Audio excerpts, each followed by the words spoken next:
Welcome to the Rimm-PODCAST, episode 36, and this is your host, Iggy. Welcome one brand new episode, and today's episode will be regarding our local elections, our upcoming. And our special guest today is Mark Caruso, and he's running for the District-28. Yes. Welcome, sir, to the show. Thank you. And my first question, tell us a little bit about yourself, your family, and the reason why you chose to run in District-28. Okay. Well, I'm 52 years old.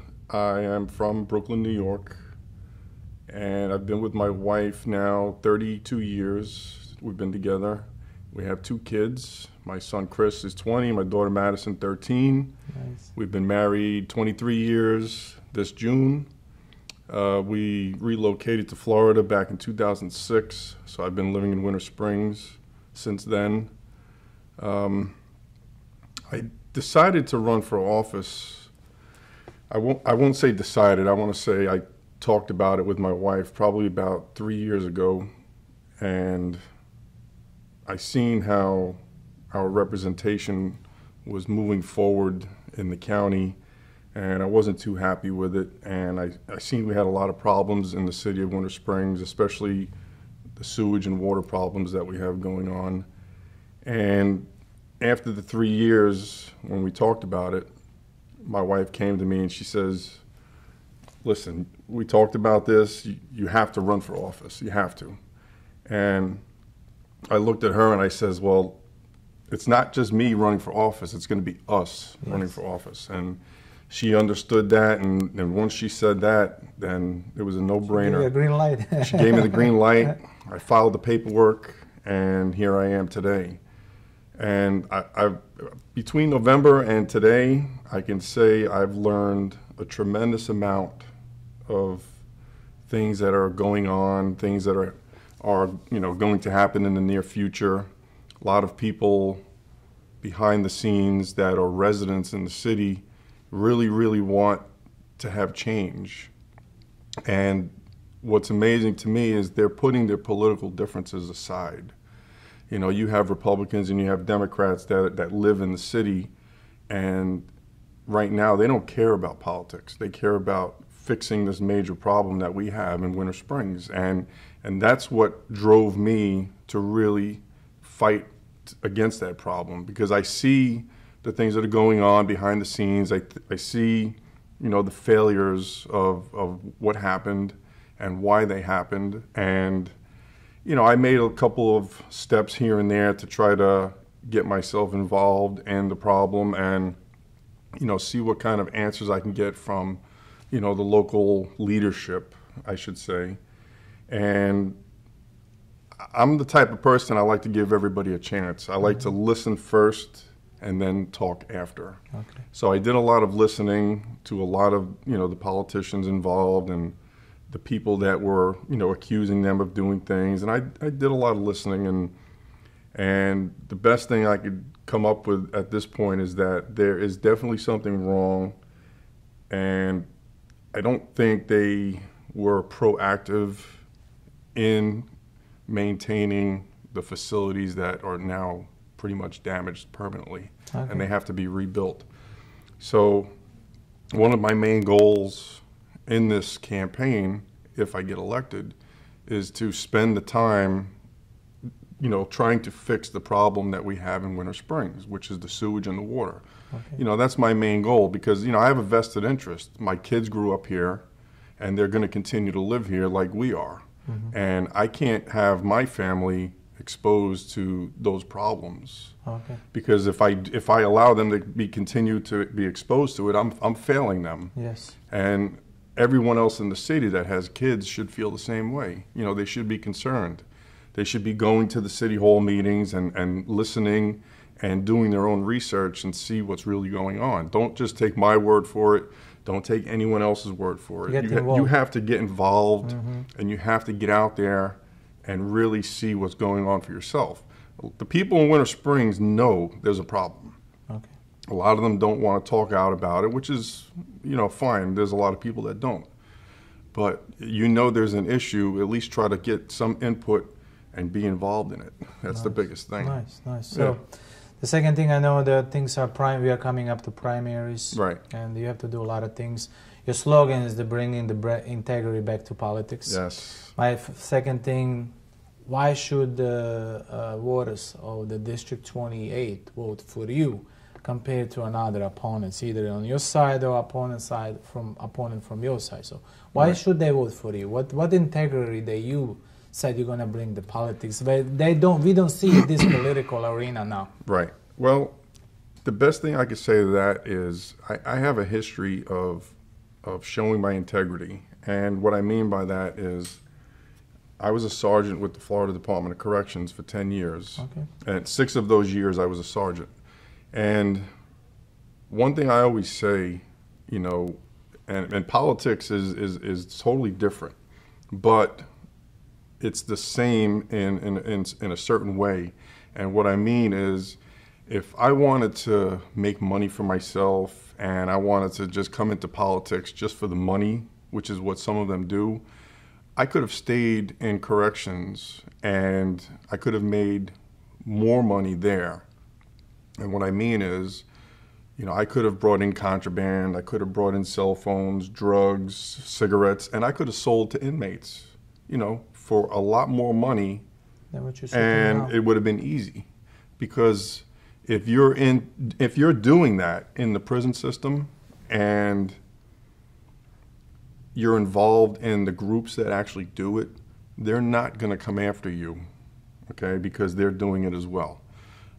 What I did was I actually reported the corruption, and I did it for many years. And I have a track record of it. I've proven everything. I document everything. And that's just how I am. You know, I could have fell into the whole pool of the officers that were doing that stuff, but I chose not to. That's why I got fired 3 times, because they kept coming after me because I was reporting corruption.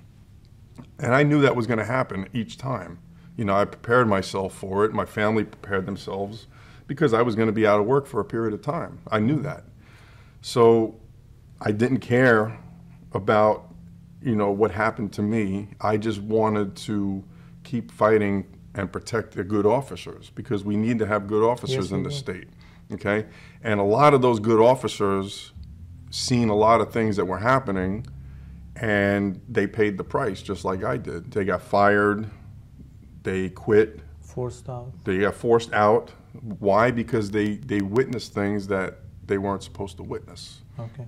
So a lot of those officers would reach out to me, because I have a Facebook group with about 4,000 members, and they're all correctional officers in the state. Okay. So they would constantly reach out to me and tell me their stories, and it kind of fueled the fire for me to really, really keep going. And there was a period of time I would go to Tallahassee with the PBA, which is the union. I'd advocate for the officers' pay raises, better treatment, and the shift hours that they wanted to work, because I knew all of these things because I worked it, and all the officers always discussed it with me. So even after I got fired, I would still go to Tallahassee on my own, because some of the politicians there, they know me. They know I have integrity, they know the things that I've reported, and they want to hear my side of the story. They want to hear what those officers need and what they want. And one of the biggest things that I always talked about was how bad they get treated by the administrations.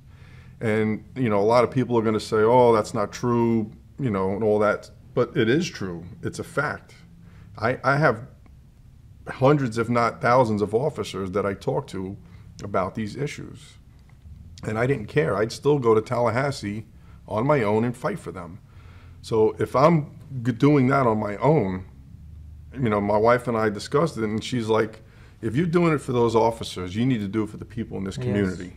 And she was right. And that's one thing that, you know, pushed me over the top to really continue to fight and fight for the people in the community, just like I fought for the officers. Yeah, so you have you want to be outspoken person out there, not just the representative, but you want to also represent the people, the soul and the heart of the people. So my next question, do you think our current political representatives on both sides, including current elected and a future one who's going to get elected, actually have the running the city successfully? And if not, what would you change? I know you cannot change everything, but like you said, sewage and the water is one of the biggest issues. Besides that, what other issues do we see in the District 28 that you want to push when you get elected? Okay, well, one of the other issues that I'm still actively involved in is I have solar on my house. Okay, and I've had a lot of solar customers that I talk to that have reached out to me because I've actually been very active on social media with, I won't say the word exposing, but bringing light to the issue about my electric provider. And I have a device that's on my house. It's called Sense. It's a device that actually tells me what my bill is exact. How many voltage you use? Well, it's more than just how much I use. It's my consumption. It's what I send to the electric company from the solar. What they report. It's a whole combination. And I've been paying attention to that for over a year now. And I know for a fact that I'm being overcharged. Okay? And there's laws that passed recently, like in January, I believe. Now I have to pay $17 more on my bill. Subcharge fees? Yes, to my electrical provider. And I believe also now, if it didn't pass already, that if you have solar on your house, you have to pay an extra amount of insurance on your home. That's not right. You know, what they're doing is they're choking the solar industry, and they're choking the people that want to use solar because it's clean energy. Okay, I love solar on my house. I watch it every day. I keep my reports and I document everything. And that's another issue that I want to fight for the people in my district. Nice. Because a lot of them have solar. And even if they don't have solar, I have ways that I can help them to monitor, you know, their usage and their bills. Perfect. My next question is like, the end of the day, either both sides, how effectively you can prove a communication among your constituents, and what type of communication you will work with them that will, like, both sides will come down to table and get the things done. Because end of the day, if we just, you know, keep talking but we have no actions and we don't improve, the city is just going to keep in the same place. So what particular actions you going to take moving forward? And communications? I mean, the social media is a great platform for communication. Cell phone, of course. You know, my cell phone is always with me. I always answer it. I never ignore people, no matter who they are. You know, even if it was somebody from the opposite party that called me and, you know, they wanted to, sure, let's talk. I don't care. Because I try to put the political party aside because we're all Americans. We all have to work together. You know, we need to try to get away from all that, you know, Republican, Democrat division. We have to, because that's the only way we're going to get ahead. And I'd like to, if I get elected, I'd like to have an office open, you know, where the people can come in and we can talk. You know, I don't know if that's actually happening now with our current leadership, you know, for the position I'm going for, but that's my goal, have a nice office where people can come in and discuss the problems. And I'm always publicly open. And I'm always there to help them. Perfect. That's a great answer. So now, like I said, our last question is like when we put you on the spot. Go ahead. You look it up in the camera, and my man, you can say whatever you want to say. We don't cut, we don't edit, we don't do nothing. It's coming out of your mouth. Why should people in the District 28 vote for you? What you gonna do for them? Right. And so look it up in camera and please do so. So one thing that I want to say first is, the other day I spoke with a gentleman who I found out is a volunteer for my opponent. And as soon as he found out who I was, he was like, oh, you know, I'm a volunteer, blah, blah, blah. And I was like, that's okay. That's fine. I like that. You know, we all have to have volunteers. And he started saying how much he, you know, liked his person that he was, you know, volunteering for. And I says, okay, that's great. And I says, well, let me ask you one question. I says, do you know everything that's going on, you know, in the campaign? He says, well, I see how he is, and, you know, he loves the community, and he does this, and he does that. I says, okay, that's great, but do you know what goes on behind closed doors? He says, no, what do you mean? I says, do you pay attention to his financials and everything that he's doing in the campaign? Well, no. I says, well, why not? You have that right. It's all public record. You can go on there and see. And I gave him a little example of why I think he should do it, and along with everyone else should do their research. I says, if I was a politician and I proposed a bill down in South Florida that was helping a private industry, and this private industry made a environmental spill, let's say, and I says, now if I proposed a bill to help that private industry with taxpayer money, would you be happy about that? He says, no way. There's no way that taxpayer money should help the private industry. I says, that's exactly why you should do your research and do your due diligence on every candidate that runs for office, because the information is there, okay?